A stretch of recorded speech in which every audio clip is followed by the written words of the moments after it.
Hey, what's up YouTube? Welcome to my channel. Today we're going to be talking about Rolling in the Deep by...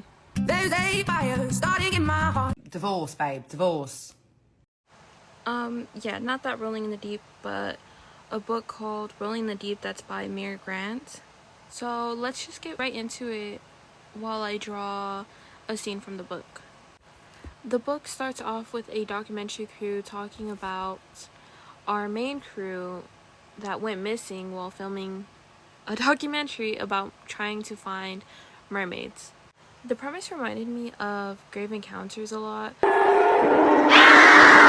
because it's similar in the sense of it's a crew going into a place not expecting to find anything scary and finding the exact opposite. I feel like the setup is always interesting because it sets you up to know that something bad is gonna happen, which you already know going into a horror story, but the setup is that much more intriguing to me. You don't get a lot of perspective of the documentary that you start out with. You get like tidbits here and there of like some information setting up for where the people are or how they found the footage, kind of the mess that was left behind when they found the footage. So that was really interesting because you kind of have a idea in your mind, and then they enter the story and it's like, oh, how is it gonna get there? So it's really intriguing and it makes you want to keep reading, and so I think she did really good at setting that up from the get-go. Now the story is very short, but I don't think that's a bad thing. I feel like it gives you just enough to keep you engaged and also wanting more, but not in an unsatisfied way. Now I do want to tell you more about the story, so I'm going to tell you like some more of the setup because I really don't want to spoil the story if anybody wants to read it. So let's get into that now. We start with getting introduced to multiple sets of characters, and they're kind of already divided into groups when we're introduced to them, and that's how they stay throughout the story. There's not a lot of, I would say, positive path crossing, which works to make sense of why there's not a lot of communication later on in the story. First, we're introduced to the production crew through the host, who is basically introducing everyone to what the documentary is going to be about, which it's about finding mermaids. That's what it's about. They're going into unmarked territory in the ocean that, you know, there's a high risk area of accidents happening, of ghost ships appearing, and they're going there. It's going to be scary, and they're going to find some mermaids, or are they not? Is this when we find out there is nothing out there? Then we have our scientists. They're there to be the professional opinion in all of it. Is it possible for mermaids to be out there? They get asked that. They're like, well, there is a possibility. They play into it. They don't really believe it, though, it seems. Most of them don't. They're just there to see undiscovered land. I mean ocean. Undiscovered ocean. Finally, we have our crew. Our crew is the captain, and she's very professional. She's telling everyone it's dangerous waters out there. We have to be careful. And so they're sticking to a very tight schedule so no one gets hurt or lost or injured. So they are kind of set out to be like the uptight character who's like very professional and very strict, no fooling around. But wait, there's more. Oh, and then let's not forget our problems, which are really like my favorite characters, the fake mermaids or the mermaid performers. They were supposed to be a secret done by a production so we could get everyone's reaction to fake mermaids, but yeah, that kind of slips early, and everyone's just like, as long as it doesn't interfere with any of our work, we'll be okay. And as long as they follow safety protocols. Remember, safety protocols is the most important thing. So when they set out, everything's fine and dandy, and everyone's sticking to their areas of expertise. The mermaids set off into the ocean to practice swimming in these new waters and adjusting.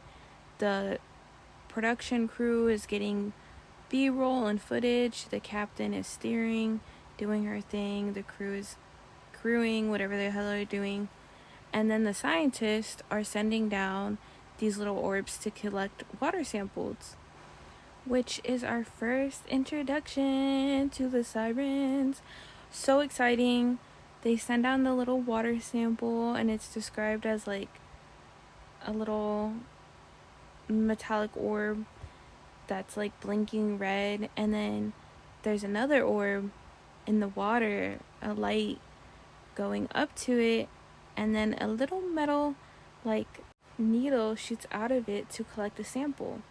And so it collects, guess who? The sirens. Blood. So again, I don't want to give too many spoilers away because this is a really good book and I suggest everyone to go out and read it. It's such an engaging story. So stay tuned to see my rating. Thank you.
Yay, I'm back. If you stayed this long, thank you so much. And if you skipped ahead or didn't watch this, I hope you stub your left pinky toe. Anyways, I give this book a 5 out of 5. Thank you so much for watching. And hit subscribe if you haven't already. Love you. Bye. Okay, so to get the beeping to stop, all I have to do